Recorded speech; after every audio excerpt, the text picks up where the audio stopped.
Good morning, Ms. Lo. Good morning, Mr. Podlani. Good morning, Chair. Good morning, Commissioners. Morning, Chair Yes. and Commissioners. Chair and Commissioners, today we continue with the testimony in the IDAC stream, and we present today Advocate Andrea Johnson, the head of IDAC. Thank you. Good morning, Advocate Johnson. Good morning, Chair. Good morning, Commissioners. Please place your full names on record. I am Andrea Johnson. Are you going to swear or affirm? I will swear. Do you swear that the evidence you are going to give is the truth, the whole truth, nothing but the truth? If so, please raise your right hand and say, "So help me God." So help me God. Thank you. Thank you, Chair. Before we deal with the testimony of Advocate Johnson, just a few admin issues. Advocate Johnson has provided us this morning with a full or fuller medical certificate following her treatment last week when she was due to appear. So if I could just hand up copies to the commissioners for the record. We do not intend to take any issue with what's contained in the certificate, nor do we intend to engage Advocate Johnson on same, just for record purposes, Chair.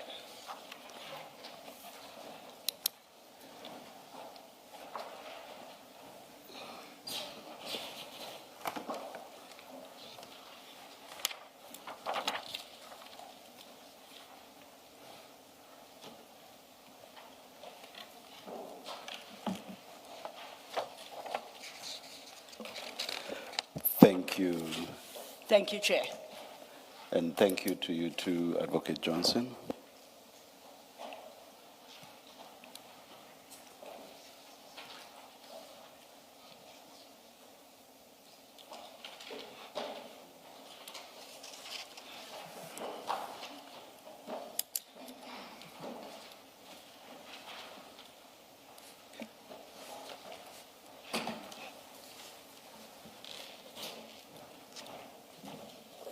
Thank you. Thank you, Chair. The second issue is last week during the testimony of Colonel Padiachi, certain documents became relevant to the Commission, and following his testimony, during the course of his testimony, the Commission issued a subpoena calling upon him or upon IDAC to disclose 3 documents based on the testimony of Colonel Padiachi. A further subpoena was issued yesterday calling for further documentation. All that document is relevant to the testimony of Advocate Johnson. I have had a brief chat with my learned friend for IDAC regarding these subpoenas. So if perhaps I may invite him to go on record to indicate the status of the subpoenas and when the documents requested may be availed. Thank you. Mr. Podlani. Thank you, Chair. I acknowledge the 3 subpoenas mentioned by Ms. Sillo. The 2 were received last week and the other one came in yesterday late. My instructions are the documents concerning the arrest and prosecutions relating to General Kumalo and others are no longer in the possession of Ms. Johnson, nor is she responsible for them. The instructions does that mean IDAC as a whole, no longer in the possession of IDAC? What I understand, Chair, is that since the 18th of June or thereabout, Ms. Johnson asked that she be relieved of the responsibility to deal with those matters given what was said at some point even about her personally. She felt that she is conflicted and therefore should not be the one leading those processes. The instruction I have is that one Advocate, Nicolette Bell, who is the Deputy National Director of Public Prosecutions and Head of General Prosecutions, is the one who is now charged with the responsibility to oversee all the matters emanating out of the referral that was made by Mr. Adams, MP, so that the head of IDAC is no longer responsible for that process. But I didn't relate this to my colleague because it came to my attention only yesterday when we received the last of the 3 subpoenas, when I was asking what happened to the initial two subpoenas, whether we had complied or not. But the position is as I've just stated it. What I'm told is that the prosecutors from IDAC remain in charge of those cases, but they do not report to the head of IDAC. Also, the instruction is that those prosecutors would be in possession of the relevant documents, but the witness before you today is not the one from whom they take instruction, nor does she issue instructions to them. I wish the subpoena that came yesterday had come earlier, because then perhaps I would have relayed this to the evidence leader, and then the relevant person would have been the one to whom a subpoena is issued. But I do think that to the extent that we were told off record that some of those documents would relate to Ms. Johnson's testimony tomorrow, then perhaps a subpoena can issue still today to the relevant person. And would IDAC be taking the formalistic position of insisting that a subpoena be issued in the name or names of the person or people who are in possession of the relevant material? Are they not willing to just cooperate and furnish the material to the commission? I would not have... Or you have no instructions on that? I don't have an instruction in that regard, but I can tell you my experience... I see a number of people around here who I assume have something to do either with Ms. Johnson or the NPA. Are you not in a position to take instructions? The only person I know is Mr. Mtunzi Maga, who's seated somewhere behind me. The rest I do not know, but certainly during an adjournment I can take an instruction. Yeah, I'm making the assumption purely on the basis that I hardly ever see people sitting in front of Ms. Zianda over there. Oh, no, sir. And it's purely on that basis that I'm making the assumption that they may well be connected to Advocate Johnson. Now, Chair, I have an explanation for that. Yes. It has just come to my attention because I had to turn back and look at them. I understand who they are. They don't have any authority in regard to the issues that we're debating. They are Ms. Johnson's protectors. Oh. They would be useful to you, and they have to protect her, bringing those documents to you. Insofar as you asked me, Chair, whether we adopt a formalistic approach, I don't have instructions, but in the short time that I've been involved with IDAC, my experience has been that there's a lot of authorizations and red tape, the typical thing that you would find in government institutions.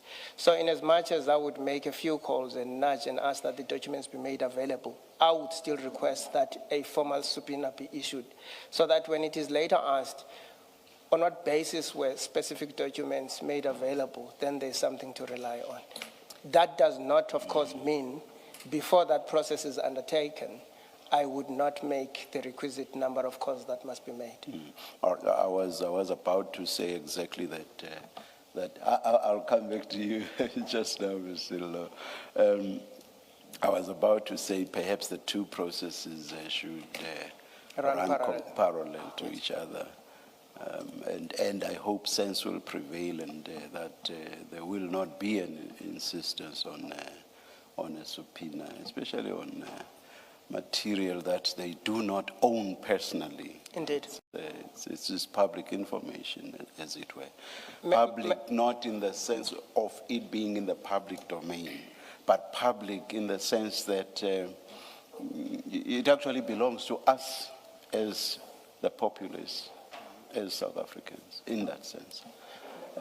Yes. May I just close off by saying, in relation to the two earlier subpoenas, at the time when they were out, I didn't have time with Advocate Johnson because of what had happened when he was supposed to appear before he was indisposed, and then I couldn't have access to her.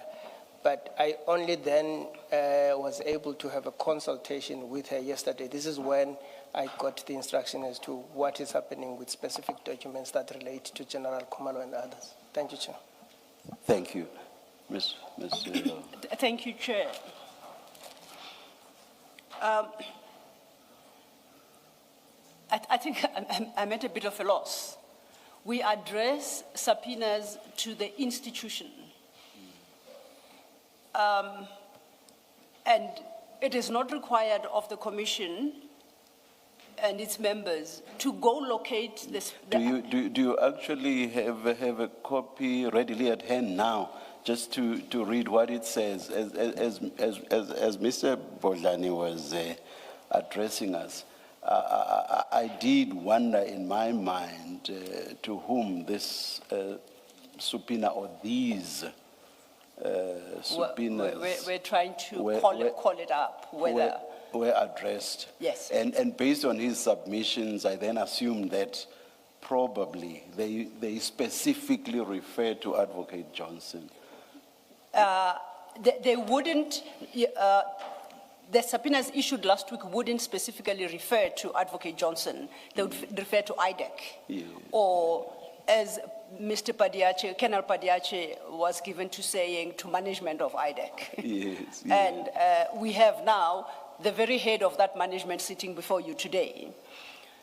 Whoever they are addressed to, insofar as they concern the affairs of IDAC, they don't belong to that particular individual. They are neither the prosecutor's documents nor the investigator's documents. They remain IDAC's documents. That person is deployed to execute certain functions, and if he or she were hit by the proverbial bus, the process would follow by a successor.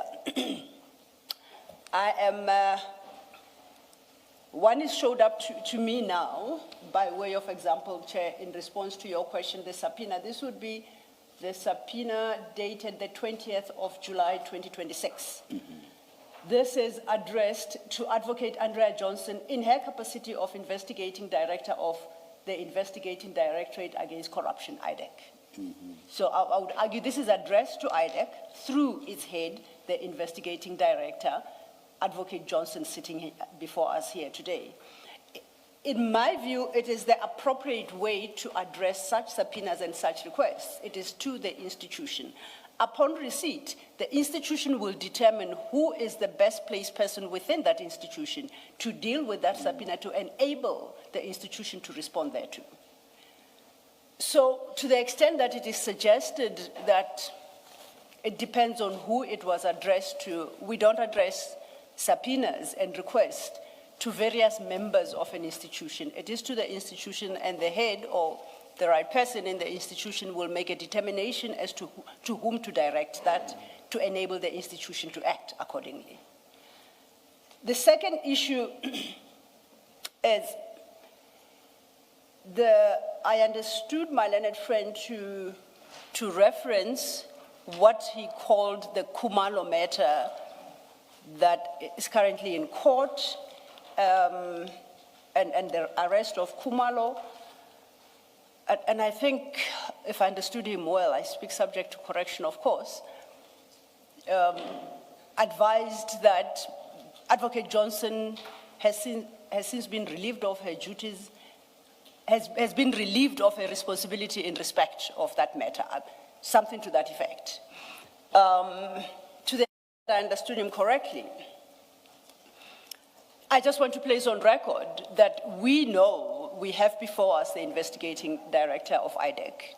We do not have, or neither have we been served, with any document that informs the Commission that there are certain aspects of IDAC that Advocate Johnson is not responsible for, as at the 18th of June. So as far as we are concerned, we are speaking to the right person who is responsible for all matters within IDAC. I do not know who has relieved her of certain duties insofar as that arrest is concerned, but I just want to place on record that we have nothing so advising us. We go by the provisions of the Act to determine who is responsible for IDAC, and that person we submit as the appropriate person to engage on all matters pertaining to IDAC. Lastly, although we will traverse the issues regarding the arrest of General Khumalo and others, the subpoena specifically issued yesterday related to a slightly different topic, though relevant. Commissioners, you will recall that when Colonel Padiache was testifying, we referred to the Section 28 summons that were issued. And in this regard, I would like to, if you could make this note, it's the Section 28 summons dated the 6th of February 2025. It is to be found in file 3 of the IDAC exhibits. And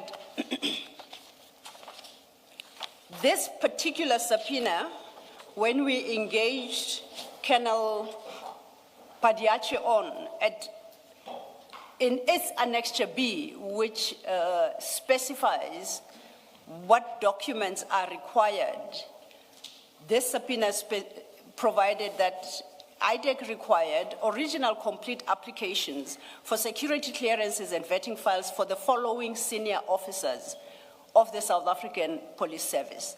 And it listed Lieutenant Generals Khumalo, Lushaba, Madondo, Ncube, Janse van Vuren, who we indicated was a contender for the post that Mrs. Mukwele was subsequently appointed to, Brigadier Mukwele herself, and Brigadier Bobby.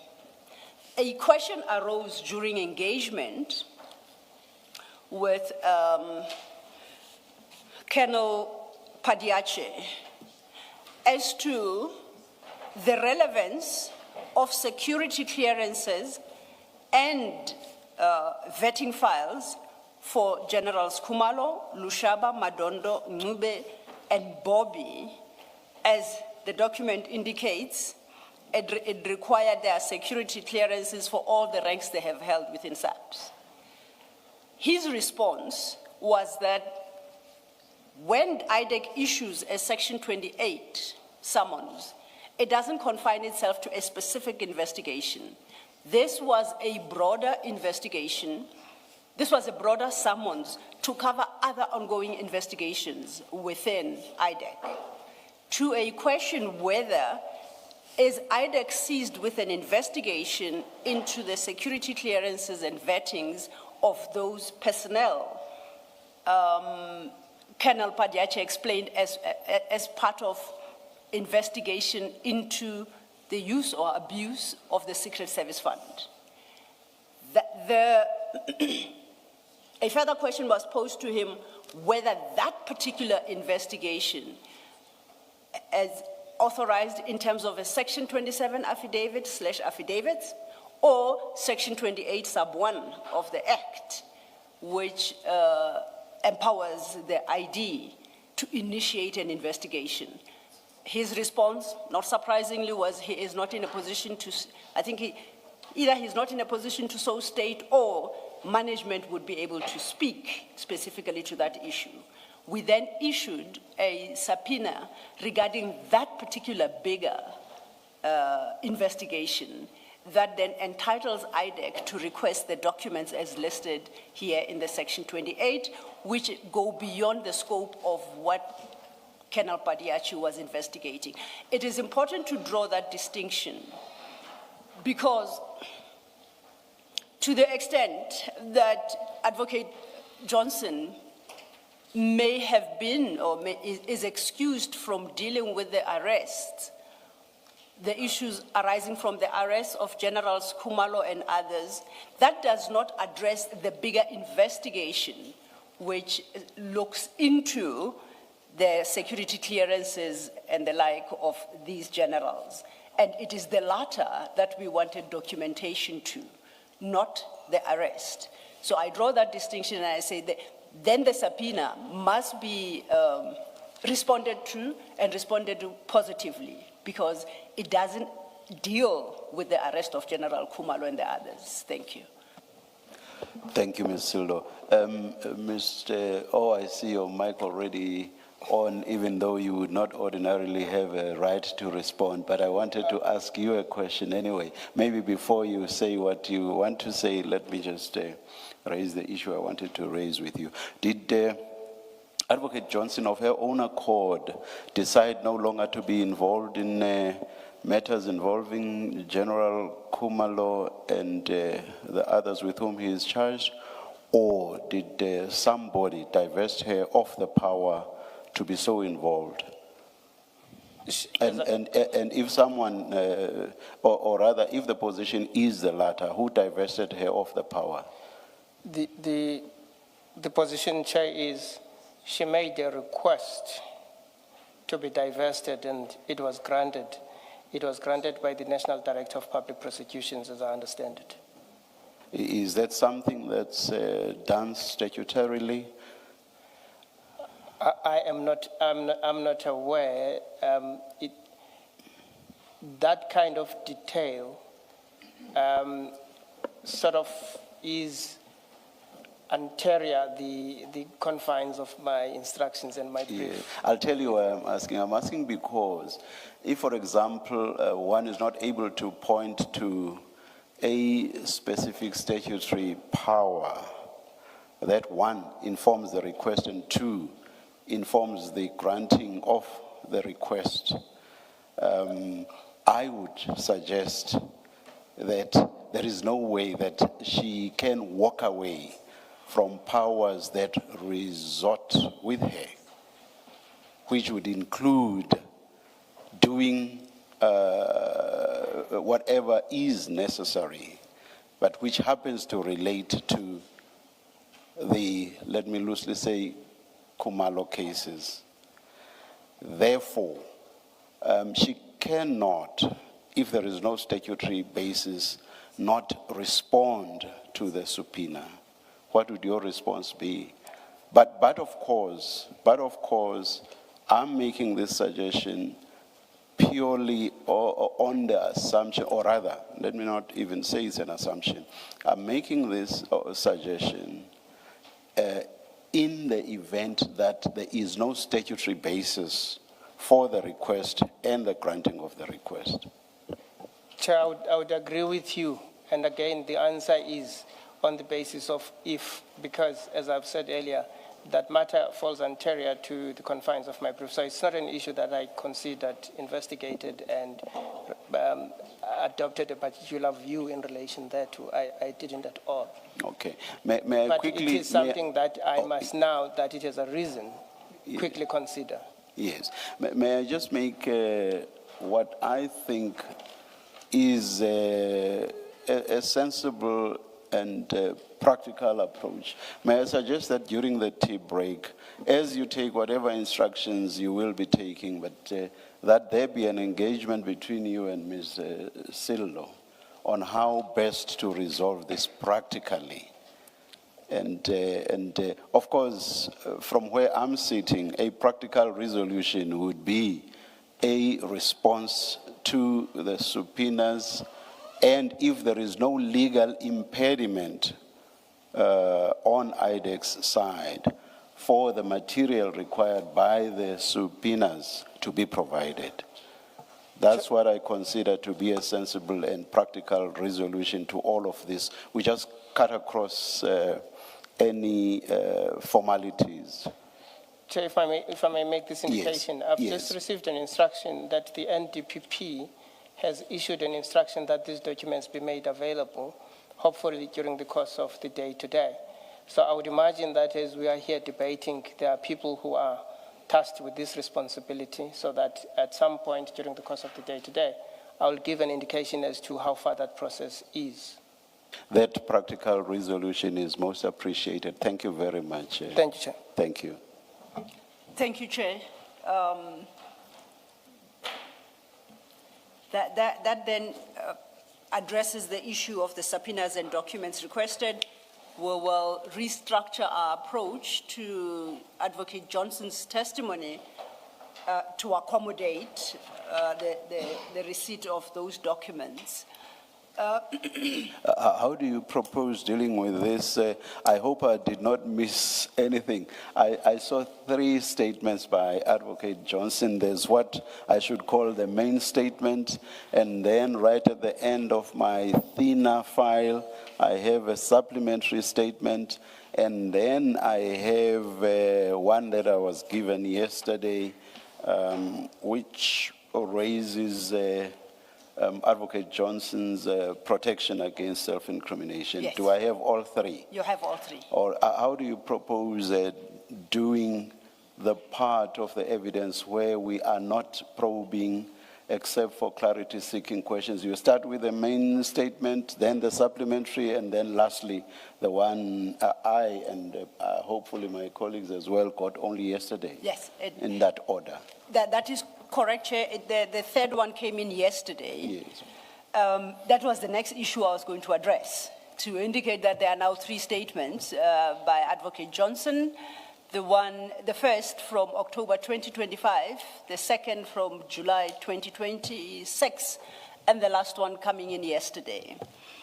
I have had a brief conversation with Advocate Botlane regarding the third statement, and we have agreed that we will use the T adjournment to have discussions, because the main question that arose was whether or not, before that statement is engaged with, it is necessary to have a full-blown legal argument before you, for the commissioners to determine whether the issues and the defenses raised therein are appropriately raised, whether they are valid and whether they are upheld by the commission. So it's a question of process rather than content at this moment.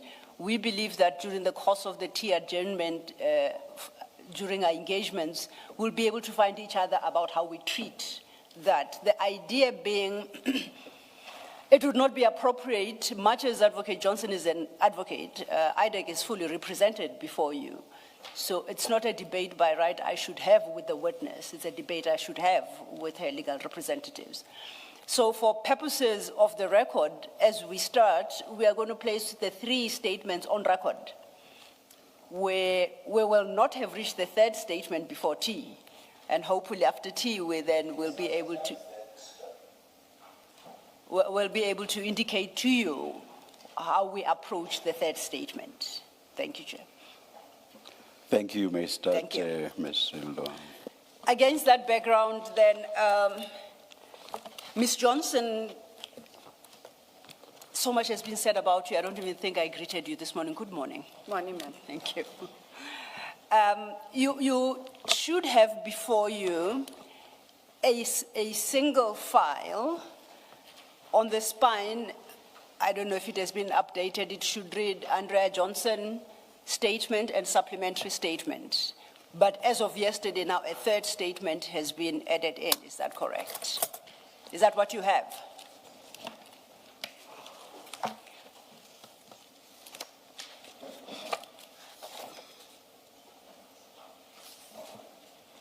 That is correct. Thank you.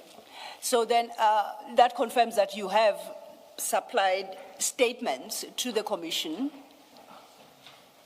and those are contained in the file that I have referenced.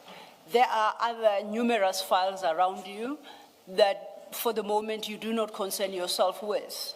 To the extent that it's necessary, I will specifically, or the commissioners will specifically refer you to a file and to locate a particular document upon which we'll then have an engagement. You will have assistance in finding your way around the files, so don't worry about that. Let's turn then to what you call your first statement under tab 1. This, on my record, is a undated statement running into 12 pages.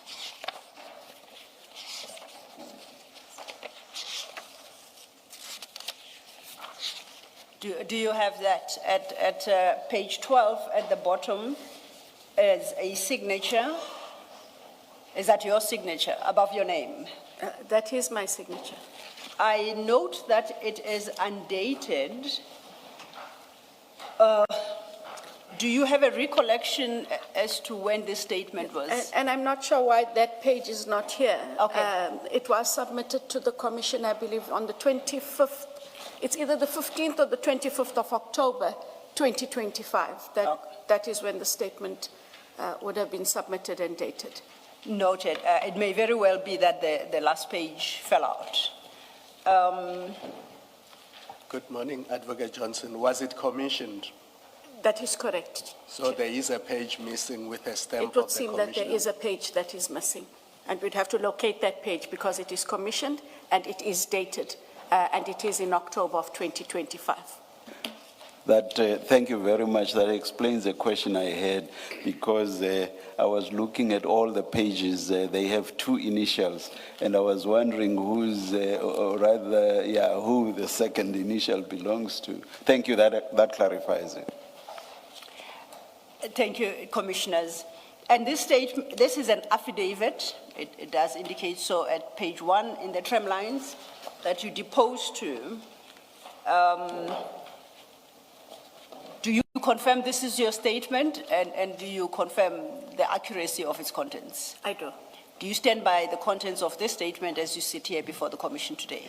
With one correction, there is in the third statement, I did allude to the fact that I would need to amend certain paragraphs in this statement so that just for purposes of the record, this statement is correct insofar as it relates to everything except for the 3 portions I asked in my last statement must be corrected, or else the statement then in those paragraphs, Chair, would be factually incorrect. That's fine. I propose that perhaps we first enter them into record, all 3 of them.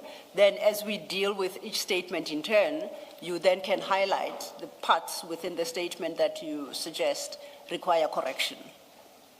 We'll do that. Thank you.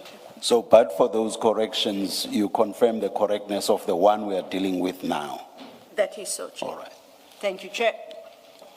Let's turn then to the next statement under tab 2. And that statement is a 9-page document. It is dated the 10th of July, 2026, and that appears at page 9 of that statement. And you have filed it as a supplementary statement of Advocate Andrea Johnson. If you go to page 8, above your name, it bears a signature. Do you confirm that's your signature? That is my signature. And do you confirm the correctness of the contents of the statement? And do you stand by them? I do. Thank you. Your third and last statement is over tab 3. It's a 5-page document. And at page 4 of that affidavit, once again, is a signature above your name, and it was commissioned on the 20th day of July, 2026. Is that correct? Do you confirm that is your signature above your name? Correct. And you stand by this statement, by this affidavit, and you confirm the correctness thereof? I do. Thank you. Let's then consider your statements in the order that we have just placed them on record. We will start with your first statement. Perhaps just to, I'm trying to think how best to deal with your 3 corrections, whether we deal with them now or as we encounter them. What about when we get to that paragraph? Yes. Advocate Johnson then takes us to the correction in the later statement and reads the correction instead of Indeed. the Okay. wrong. Yes, We yes. shall do so. Thank you, Chair. So the responsibility then is upon you to remind us about corrections that need to be effected when we get to any part of the statement. Just by way of process at the Commission, when we start with a witness, the Commission allows the witness to place their version of whatever issue they are testifying to with as minimal interruption as possible, except for clarity-seeking questions, mostly from commissioners, and at the conclusion of which, then an engagement on the contents of the statement and other testimony you would have provided orally then begins. Because you've got 3 statements, in order to get a full picture of your narrative, it is best that we go through each statement in turn before the engagement on the contents of any of the statements is undertaken. Would that work with you? That is fine, thank you. Okay, then if we now on our first statement, I note in this statement you deal with, in dealing with the issues, you don't have an introductory chapter that tells the reader about yourself, your professional history, your educational background and the like, and I would like to invite you to do so.